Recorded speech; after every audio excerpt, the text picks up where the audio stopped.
ભાઈ નમસ્કાર વિદ્યાર્થી મિત્રો, ઓલરેડી આપણે 12th પાસ કરી અને પછી હવે કોલેજની અંદર જ્યારે આપણે પગ મૂકવા જઈ રહ્યા છીએ ત્યારે અઢળક પ્રકારના તમારા જે મનના પ્રશ્નો છે કે સાહેબ બીકોમ કરવું છે, બીબીએ કરવું, બીસીએ કરવું, સીએસ કરવું, સીએ કરવું, એલએલએમ કરવું, આ બધા પ્રશ્નો છે. અને આ બધા પ્રશ્નોના મૂંઝવણ તમને એટલા જ સતાવે છે કે કોઈકની સાથે વાત કરો તો એમ કે બીકોમ સારું, ક્યાંક વાત કરવાથી ખબર પડે કે ભાઈ બીસીએ સારું છે. પણ આ તમારા પ્રકારના જે મનના જે મૂંઝવણ અને પ્રશ્નો છે એને સોલ્વ કરવા માટે ઓલરેડી ભાઈ વિદ્યાકુલ ગુજરાતી કોમર્સ ચેનલે સરસ મજાનો પ્રયાસ શરૂ કરી દીધો છે. એમાં અલગ અલગ પ્રકારની ફેકલ્ટીઝ છે. આ અમે એવું કહેતા નથી કે એ કરો, પણ એની વાસ્તવિકતા તમારી સામે મૂકી રહ્યા છે, જેની અંદર તમે BBA, BCA, BCom, CA, CS આવું બધું જોઈ ચૂક્યા છીએ.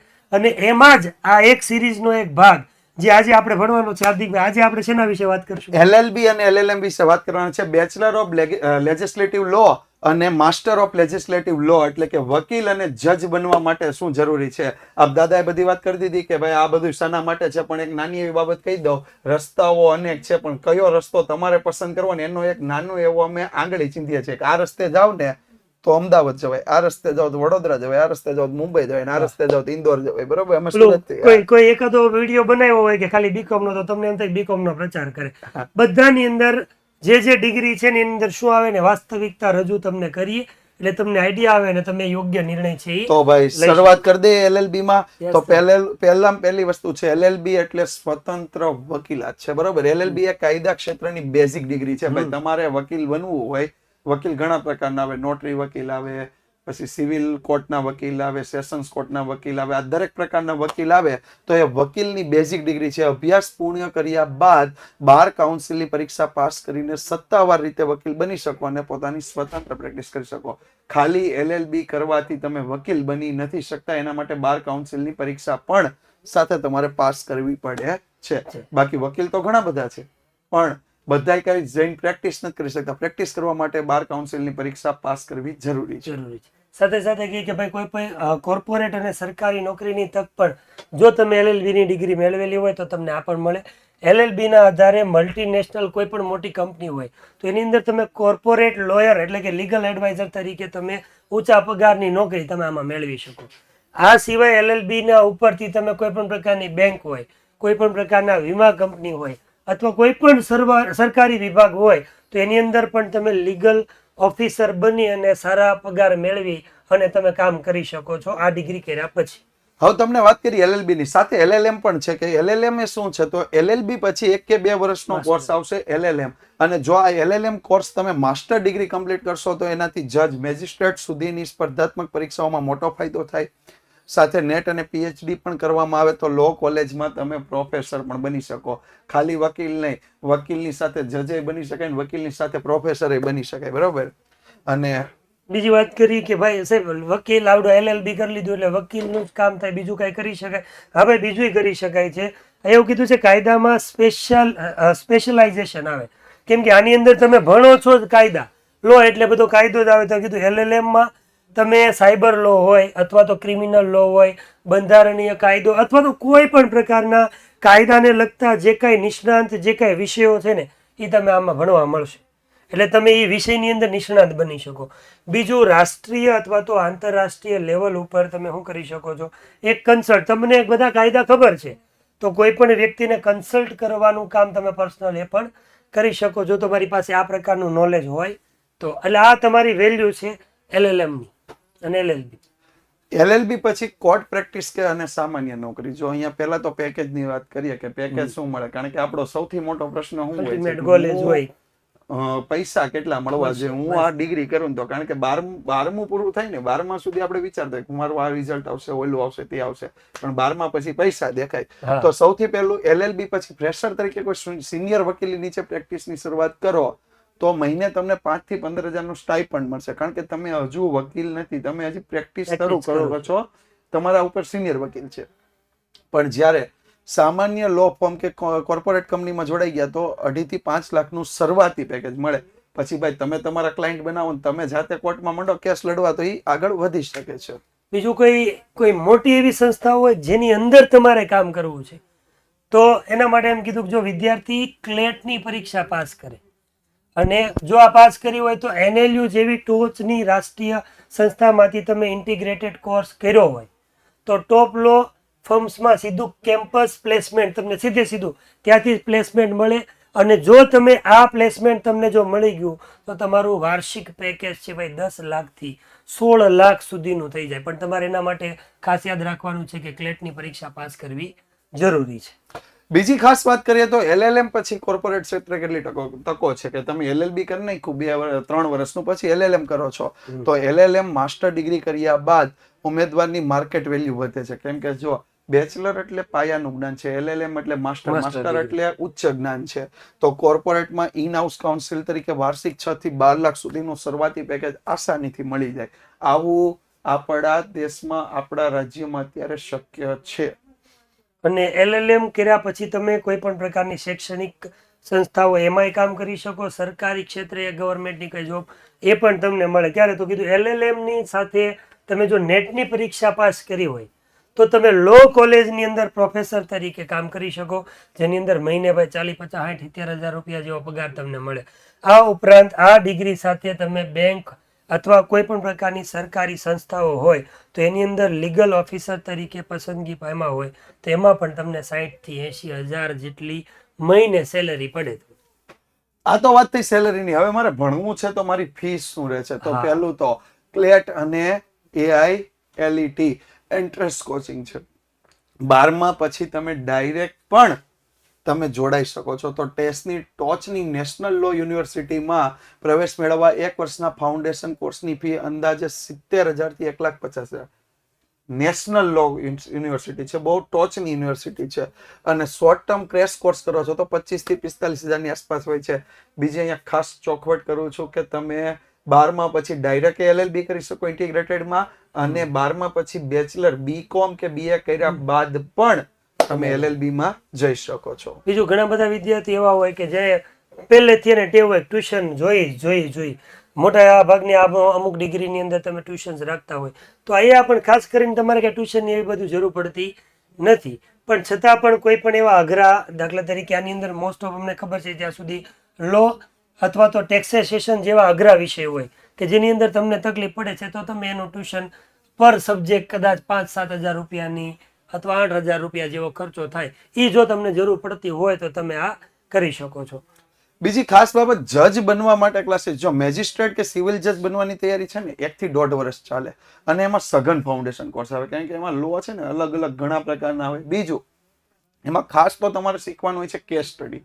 અગાઉના જે ચુકાદાઓ આવી ગયા હોય ને એનો અભ્યાસ કરીને તમારે એના ઉપરથી પરીક્ષાઓ પાસ કરવાની હોય.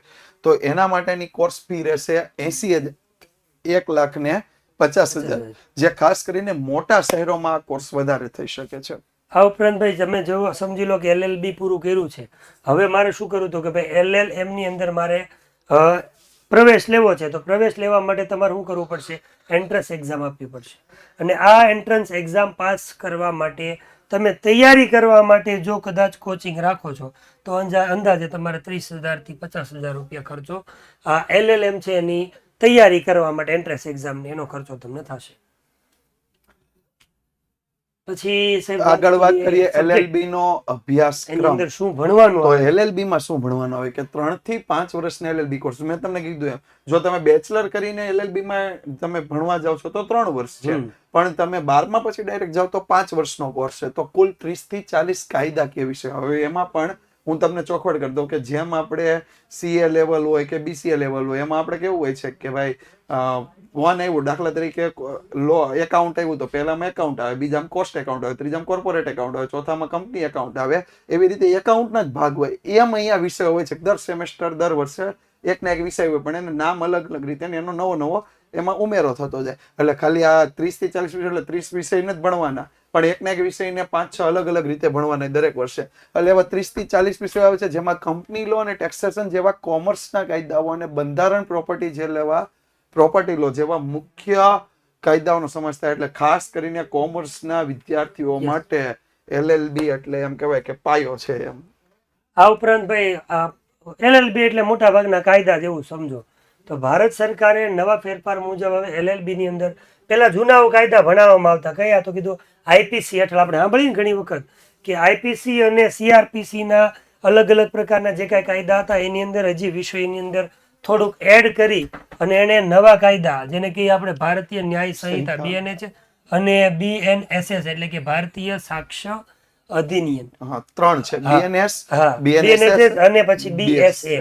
આ અલગ અલગ પ્રકારના કાયદા છે એ પણ નવા સિલેબસની અંદર એડ કર્યા જેથી કરીને સંપૂર્ણ કાયદાની વિગત છે વિદ્યાર્થીઓ સુધી પહોંચે. બીજું LLM માં સ્પેશિયલાઇઝેશન હોય. દાખલા તરીકે LLM 1 કે 2 વર્ષના માસ્ટર કોર્સની પસંદગી હોય તો એમાં તમે સ્પેશિયલ હોય કે તમે કોર્પોરેટ લો પર જવા માંગો છો તો તમે એ જ લેવલના જ્યુડિશિયલમાં કામ કરી શકો. ક્રિમિનલ લો પર જાઓ તો એ જ લેવલના જ્યુડિશિયલમાં કામ કરી શકો. એમ 8 થી 12 વિષયોનો વિસ્તૃત ઊંડાણપૂર્વક મેં તમને કીધું એમ કે અગાઉના જે કાંઈ પણ જજમેન્ટ છે, અગાઉના જે કાંઈ પણ કાયદાઓ છે, બધાને સાથે જોઈન્ટ કરી કેસ સ્ટડી ટાઈપ ભણવાનું હોય છે અને રિસર્ચ ડેઝર્ટેશન એટલે થેસિસમાં લખવાનું હોય છે, રિસર્ચ કરવાનું હોય છે કે આવો એક કેસ ભૂતકાળમાં બન્યો તો એનો આવો ચુકાદો આવ્યો તો એમાં કોર્ટે આ ધ્યાનમાં લીધું હતું. બસ આવી બધી બાબત LLM સ્પેશિયલાઇઝેશનની હોય છે. ભણવાનું જે માધ્યમ કીધું તો ભાઈ તો તમે ગુજરાતી માધ્યમમાં પણ ભણી શકો છો, અંગ્રેજી માધ્યમમાં પણ ભણી શકો છો. નાની મોટી કોઈ પણ પ્રકારની એવી કોર્ટ હોય તો એની અંદર તમારે ગુજરાતી માધ્યમે હાલે ને કોઈ પણ માધ્યમ હાલે. પણ જો તમે હાઈકોર્ટ અથવા તો સુપ્રીમ કોર્ટ બરાબર ત્યાં સુધી પહોંચવા માંગતા હોય તો કમ્પલસરી ભાઈ તમારું એજ્યુકેશન છે એ ઇંગ્લિશ મીડિયમમાં થવું ફરજિયાત છે. સાહેબ પછી વાત કરી તો પહેલાં એવું કર્યું ફીનું બધું જાણે હવે ક્યાં થાય બરાબર તો આપણે સીધું આપણે રાષ્ટ્રીય સ્તરની વાત કરીએ બરાબર તો રાષ્ટ્ર લેવલે નેશનલ લેવલે ભારતમાં કાયદાના અભ્યાસ માટે નેશનલ લો યુનિવર્સિટી બરાબર એ સૌથી શ્રેષ્ઠમાં શ્રેષ્ઠ છે. એની અંદર ગણીએ તો એક છે NLSIA એટલે કે બેંગ્લોરમાં આવી છે, બીજી હૈદરાબાદની અંદર આવેલી છે NLSAR બરાબર. આ સંસ્થાની અંદર તમે પ્રવેશ મેળવો અને સાથે સાથે ક્લેટ અથવા તો AI લેટ છે એવી પરીક્ષા પણ તમે પાસ કરી શકો એટલે કેન્દ્ર લેવલે તમે આ કોલેજની અંદર એડમિશન લઈને ભણી શકો છો. બીજી ખાસ બાબત તો આ બધી સંસ્થાઓના નામ અમે આપ્યા છે પણ અમે કોઈનું બ્રાન્ડિંગ પ્રમોશન કાંઈ કરતા નથી. અમને જે ઇન્સ્ટિટ્યૂટના વિદ્યાર્થીઓ અથવા એમનું જે ટોપ રેન્ક છે, એમનું જે રિઝલ્ટ છે, રિસર્ચ છે એના પરથી અમે તમને નામ આપીએ છીએ. જાવું ન જાવું, સારું લાગે ન લાગે એની સાથે વિદ્યાકુલ કે વિદ્યાકુલના કોઈ શિક્ષક જવાબદાર છે નહીં. હા, તમે માર્ગદર્શન મળી રહે એટલા માટે અમે તમને નામ આપેલા છે બરોબર. અનુભવ તમારો રહેશે. અમે તો ક્યાંય ભણવા નથી ગયા. હા, અમને આગળ BCom કહે તો અમે કદાચ સજેસ્ટ કરીએ, BEd કહે તો અમે સજેસ્ટ કરી દઈએ બરોબર. બીજી વસ્તુ ગુજરાતની ટોચની સંસ્થાઓની વાત કરીએ તો GNLU ગાંધીનગર ઘણા દેશની ટોચની સંસ્થાઓમાં થાય. આ ઉપરાંત કાયદાના ઉત્કૃષ્ટ શિક્ષણ માટે MSU બરોડા પણ બહુ સરસ છે, નિરમા યુનિવર્સિટી છે, ગુજરાત યુનિવર્સિટી છે. આ બેસ્ટ યુનિવર્સિટીઓ છે.